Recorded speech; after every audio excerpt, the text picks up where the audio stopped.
Assalamualaikum warahmatullahi wabarakatuh. Alhamdulillahirabbil alamin. Wassalatu wassalamu ala asyrafil anbiya'i wal mursalin wa ala alihi wa ashabihi ajma'in. Amma ba'd. Alhamdulillah, kita lanjutkan kajian kita pada matan Al-Ghayah wa Taqrib, matan Abu Syuja' yang ditulis oleh Al-Qadhi Abu Syuja' rahimahullah. Kita sudah masuk pada perkataan Abu Syuja' rahimahullah. Wa faraidus shaumi arba'atu asya'a. An-niyatu wal imsaku 'anil akli wasyurbi wal jima'i wa ta'ammudil qaid. Wa faraidus shaum di sini berbicara tentang rukun puasa. Beliau menggunakan kata faraid atau juga bisa kita artikan dengan arkanu as-shaum, di mana rukun ini harus ada dalam suatu ibadah. Jikalau rukun tidak dilaksanakan, maka ibadah itu akan batal. Ibadah itu tidak sah pelaksanaannya. Maka ada 4 macam, yang dimana nanti bisa kita singkat menjadi 2 saja. Namun kita baca dulu. An-niyatu, yang pertama adalah niat. Sebagaimana hadis Nabi kita sallallahu alaihi wasallam, innamal a'malu binniyat. Segala ibadah itu adalah tergantung niatnya. Maka dalam puasa juga harus ada niat. Sama dengan ibadah-ibadah lain. Dan pada dasarnya niat dalam suatu ibadah, khususnya dalam mazhab Syafi'i, kita mengenal dengan muqtarinan bil fi'li. Itu berbarengan dengan gerakan pertama suatu ibadah. Misal sholat, maka niatnya ketika takbiratul ihram, karena ini gerakan pertama dalam sholat. Ketika berwudu, dalam mazhab Syafi'i niatnya ketika membasuh wajah, karena muqtarinan bil fi'li, berbarengan. Pada dasarnya puasa juga seperti itu. Ketika terbit fajar time, maka disitulah niat. Namun karena dilihat pada masyaqqah, kesulitan hal ini, kesulitan untuk tercapai, apalagi sekarang terkadang tidak akurat terbitnya fajar, jam yang kita gunakan atau hal-hal yang lain, maka karena seperti itu boleh di awal waktu.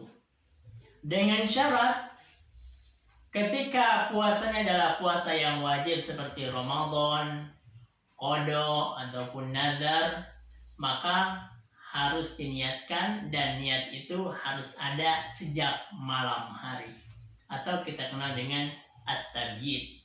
Sebagaimana hadis Nabi sallallahu alaihi wasallam, man lam yubayyitin niyyah qabla al-fajri fala siyamalah. Siapa yang belum berniat sejak malam hari sampai terbitnya fajar, maka tidak ada puasa baginya, tidak sah baginya puasa. Maka harus ada niat. Deadline-nya ketika puasanya puasa wajib, deadline-nya adalah sebelum terbitnya fajar. Adapun dalilnya yaitu tadi hadis tabi'atun niyyah qabla al-fajr.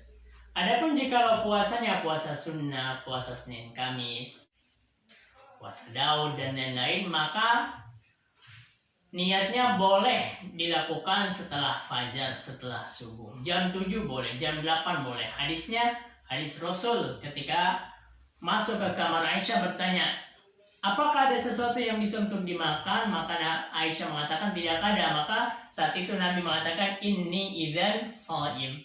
Baiklah, kalau begitu saya berpuasa. Maknanya niat di situ baru diucapkan oleh Nabi di pagi hari. Maka inilah yang dipahami oleh ulama Syafi'iyah sebagai dalil bolehnya berniat untuk puasa sunnah ya, di pagi hari. Deadline-nya kapan? Qabla zawal, sebelum masuknya waktu zuhur. Itu untuk puasa sunnah. Adapun puasa wajib, maka harus berniat Boleh di awal waktu, boleh di pertengahan waktu, deadline-nya sebelum terbit fajar. Bahkan setelah berbuka, udah niat nih ya, habis berbuka niat dia, boleh. Setelah tarawih, dia berniat untuk puasa, boleh. Walaupun setelah itu dia tidur, mohon maaf, dia berhubungan suami istri, dia makan, tidak mengapa.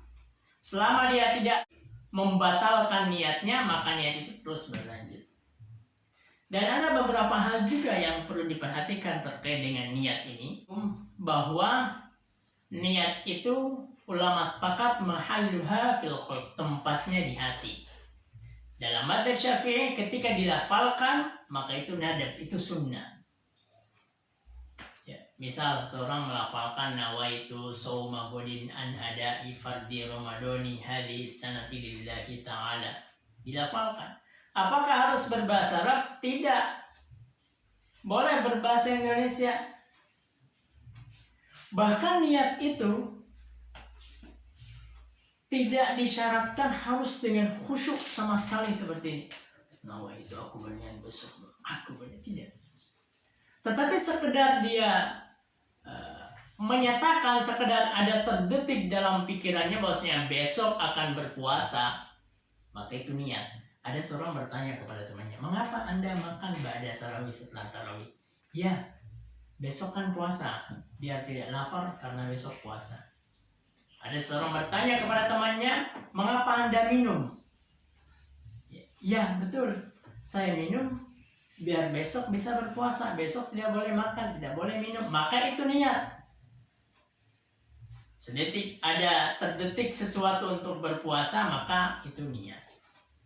Kemudian, niat untuk puasa Ramadan itu harus dilaksanakan setiap malam.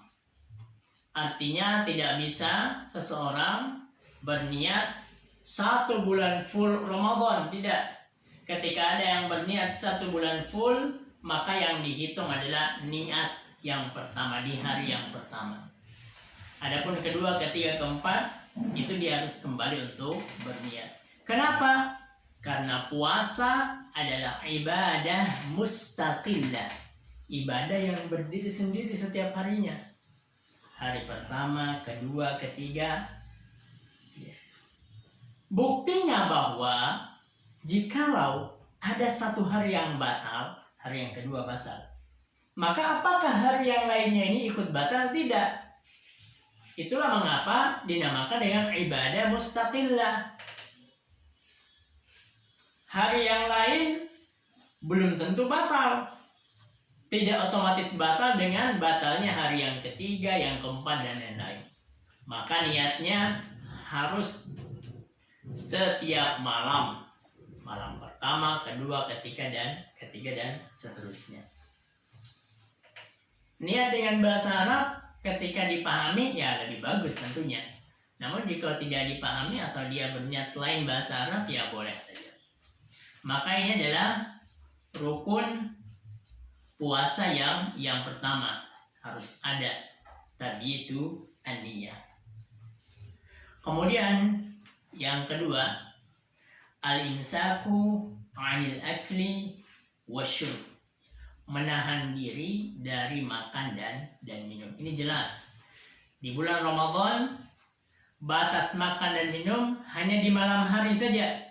Batas deadline-nya terakhir ketika terbit, sebelum terbitnya, ketika terbitnya fajar. Ya. Itulah Allah katakan dalam firman-Nya, wa kulu washrabu hatta yatabayyana lakumul khaytul abyadu minal khaytil aswadi minal fajr. Makan, minum sampai nampak terbitnya fajar. Jelas terbitnya. Maka deadline-nya adalah sebelum terbitnya fajar. Maka di siang hari supaya puasa kita sah, maka harus menahan diri dari makan dan minum, karena inilah yang membatalkan puasa. Ya, sesi selanjutnya kita akan membahas tentang hal-hal yang membatalkan puasa.